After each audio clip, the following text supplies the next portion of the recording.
Our next guest is here to weigh in on the state of the race for the White House and the Senate. Taxes, if there was another Trump, or if there's a Harris administration. And more, joining us is GOP Senator John Thune of South Dakota, the minority whip. Senator, it's good to see you. Good morning, Joe. We have people on quite a bit that are counting on gridlock. So I think that means that there is an assumption that the GOP is at least going to control the Senate. The House is up in the air, or possibly even leaning Democrat. Is that how you see it? Well, a lot of it depends on the top of the ticket. You know, the House in particular correlates pretty closely to what how the presidential race performs. But we feel really good about where we are in the Senate, and I think the Senate is the quintessential check and balance in our democracy, and represents an insurance policy for people who are looking at what might happen in the House or in the presidential race. If we win them all, obviously, we're in a position to do some things from a governing standpoint that we need to get done. If the Democrats win them all, they're in a position to they are indeed, and they're on the record for the filibuster's gone. Yeah, and that's a big concern. That not only changes the essence of the Senate, but it changes the country. And the Democrats have made it very plain that they will get rid of the filibuster. And then the list of horribles of things they would do if they did that should be of concern to people all across the country. Even Joe Manchin, I think, pulled his or did not endorse Vice President Harris because of those that issue. Yeah. So which races would you highlight in the Senate that Republicans? How about, for example, Pennsylvania? Well, Pennsylvania is a great example of just a very close, dead even race. We have a terrific candidate there who's run a great campaign. We feel optimistic about that one. Obviously, again, it has, we would need to see President Trump perform well at the top of the ticket in order to help our down ballot races, and Pennsylvania is a good example of that. But Dave McCormick has run an outstanding campaign, and we feel good about that one. I mean, obviously, you've got the states like West Virginia, Montana, Ohio, where we have a sort of a clear voter advantage, because Trump's going to win those states, we think, pretty handily. You think Ohio you think Brown's in trouble? Well, I do. I mean, I think at some point political gravity catches up with you. And again, we have a great candidate who now in the fall, the weight of the advertising is shifting back in his favor. All summer, our candidate was taking a lot of incoming fire, but now that race is, we're kind of at parity on the airwaves, it's starting to tighten up, and we think we've got a really good chance of winning there. I've always wondered about internal polling versus external polling. Sometimes they're not even close. Do you have internal polling on all these races that's different than that? How does that work? Is it better?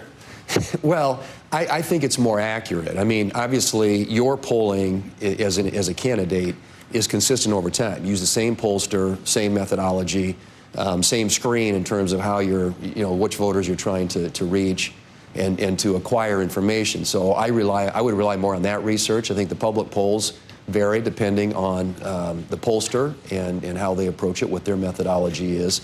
So you have to take that with a grain of salt. But if you're a candidate trying to make decisions about where to allocate resources, you trust your internal polling, and you're doing that at this point in a campaign. You're polling every night, so you have a three-day rolling average that gives you, I think, a clear sort of view into what the voters are thinking. You don't have a crystal ball, and I don't know. These are going to be just your opinions, but we got 35 days, whatever it is. What are the wild cards between now and then? What do you expect? What does former President Trump need to do? What does Vice President Harris need to do? Tonight, there's a debate between the vice presidential candidates. What do you expect to see? Is it important?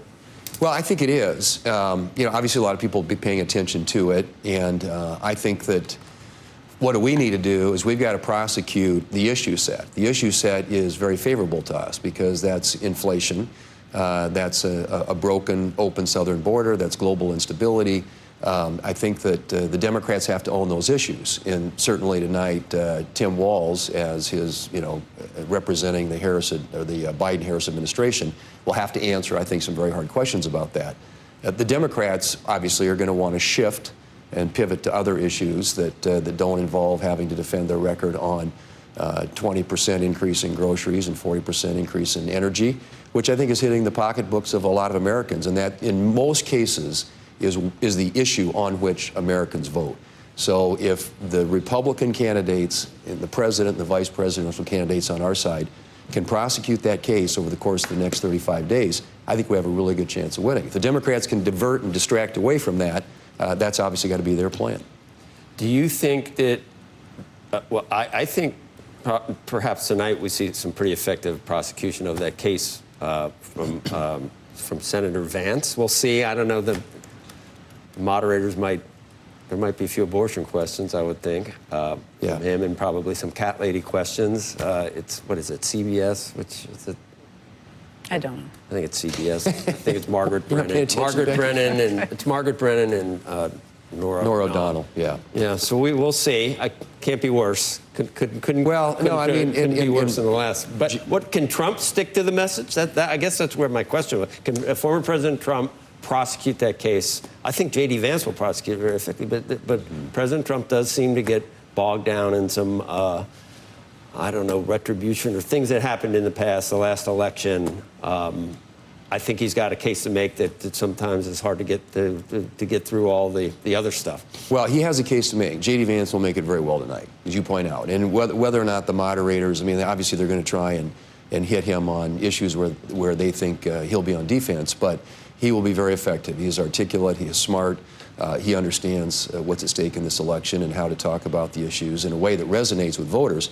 The president needs to do the same thing, and that requires a certain amount of discipline, because it's easy to as they throw shiny objects out there, the Democrats that is, to get off subject. But if he stays focused, disciplined, and on message, I think this is going to be it's going to be a clear choice for people. And I've always maintained elections are about differences, and the choices this time around couldn't be more clear. When it comes to the economy, when it comes to the border, when it comes to national security, voters are going to have a very clear choice about the future they want, the direction they want to see the country head in. Senator Thune, thank you. Thanks, Joe. Good to be with you. Okay. Thanks. Thank you. Thanks.